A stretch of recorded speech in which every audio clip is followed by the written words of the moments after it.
All right, Daigle. Hold this camera. All right, Brophy. Tell them what we're going to be talking about today. BMT. All right, so back at you again with another video. Kiter, one and only. We're going to be talking to you about BMT arrival. So getting there, processing through MEPS, shipping, actually getting to BMT the first night there.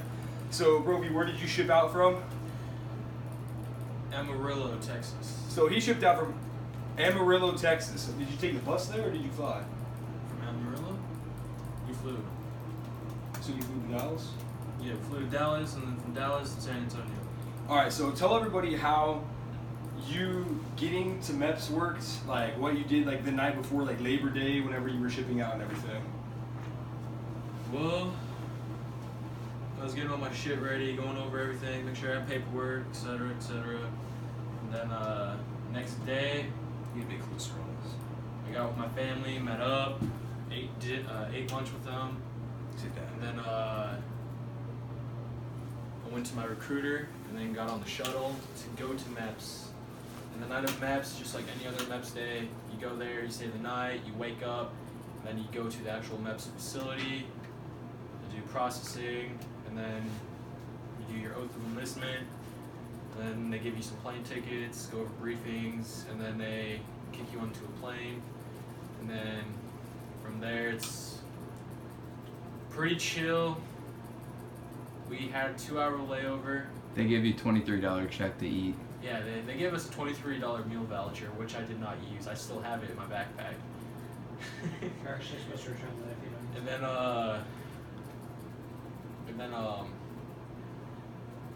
we got on the bus at the airport in San Antonio. When we got on the bus, everybody was quiet, but I guess people started like talking and stuff. And then when we get to the base, everyone's like quiet, just like anxious, nervous, scared. Security forces checks you in. Yes, that's when security forces checks you in, and then you drive to where the squadrons are. We were sitting on the bus for about 10 minutes.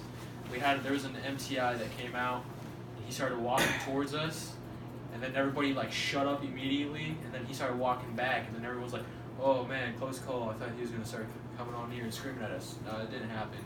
And then like immediately after that person went in, another person came out, and he's like, "Get off the bus, go, go, go!" And like everyone just started doing crap. We waited in a room for a while. And then we got our backpacks full of gear and shit, whatever, stupid ass BMT stuff. And then after that, they walked us to our rooms, made us into our flights, 717 hood. And then went to our squadron. After we got to our squadron, we put all our stuff on our wall lockers, right? Was that like... Yeah, so we took all of our duffel bags, and the whole drop your bag, pick your bag up thing, it's really emphasized in a lot of videos, but BMT, like, everybody expects, like, don't expect a certain thing to happen when you go. Because a lot of YouTubers talk about, oh, this is going to happen, this is going to happen. No, it can be completely fucking random, because the MTIs don't know what's going on, you don't know what's going on, nobody knows what's going on. So we got there, and the whole drop your bag, pick it up, literally it was just a drop it, pick it up, okay, follow me, this is where you're going to be living at.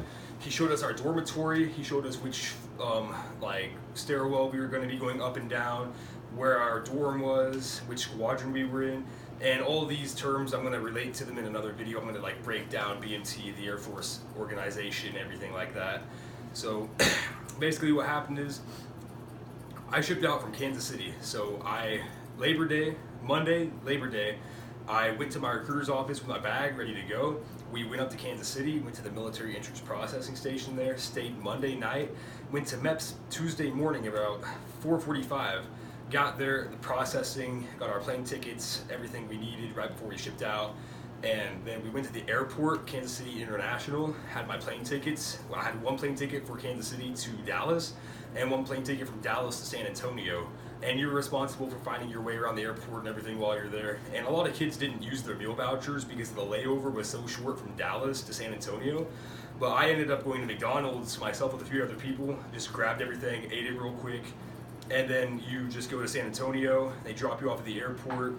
You go downstairs. Everybody's huddled around. There's one MTI there. He had like a mean mustache when we went through. This is the guy that picked us up. He had like the MTI hat on, and basically he was just in charge of organizing us. Whoever you're with at that point in time, just if you stick with these people, you're going to be with them throughout basic training. So whenever you get there, it's not the people that you stick with on the bus, because whenever you get off the bus, they're going to take you into the Puffington Reception Center, and this is where they're going to give you your emergency contact paperwork and everything like that once you arrive. And then they're going to call your name one by one, and then you go, you grab your paperwork, and then you go back and sit down. The people that you sit down next to, once you're in that big auditorium, after you get your Apex, your big jacket, and your backpack and everything, that is who you're going to be spending BMT with. So whoever you sit with next in that auditorium room, that's who you're spending the next 8.5 weeks with. So I advise you, if you find somebody stupid that you're sitting next to, or you just don't want to sit next to them and go through BMT with them, then just go to the bathroom, come back, sit somewhere else. It's that simple. I mean, you don't have to be stuck with all these jackasses like how a lot of people get stuck with. But anyways, that's how the processing works whenever you get there. And then your MTI will come in there, call you out like the next and then we need 49 people starting from you, go. So 49 people go. And then they took us across the PT pad, across to our squadron area. We dropped our bags, picked them up, and then we went upstairs, put our stuff on top of our locker. He yelled at us for quite a while, and then we went to sleep. And then we actually had 2 EC shifts from a older flight there come in and do EC for us, and they were basically, I thought they were MTIs, honestly. Like, I saw them walking, I was fucking scared, but they're just 2 people going through basic training. Everybody was quiet. They're gonna be there for the night, and those guys, those are the ones who you want to go ask questions. Hopefully they're cool, and I mean, some of them, they might make you be quiet and go to sleep if they're just, if they're those kind of people.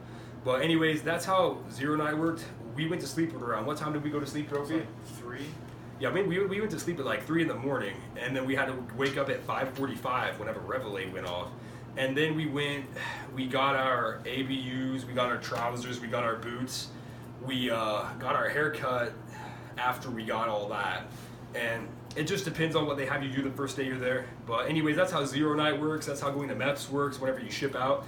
If you have any questions, leave them in the comment box below. Whenever I get to Nellis Air Force Base, I'm planning on collaborating with Kyle Gott, so look forward to that. I have plenty of other big things to come in the future, so just stay tuned. Snapchat in the description, Instagram in the description. Any questions, leave it in the comment box below. Anything to say, Brophy? Yeah, when you go in, when you get all your stuff in your backpack, they're gonna bring you into a room, everybody who showed up around the same time that you did. They're gonna ask for people who played musical instruments, and they're gonna ask, show some integrity and stand up if you have, and they're gonna go around the room asking who has and what instrument you played.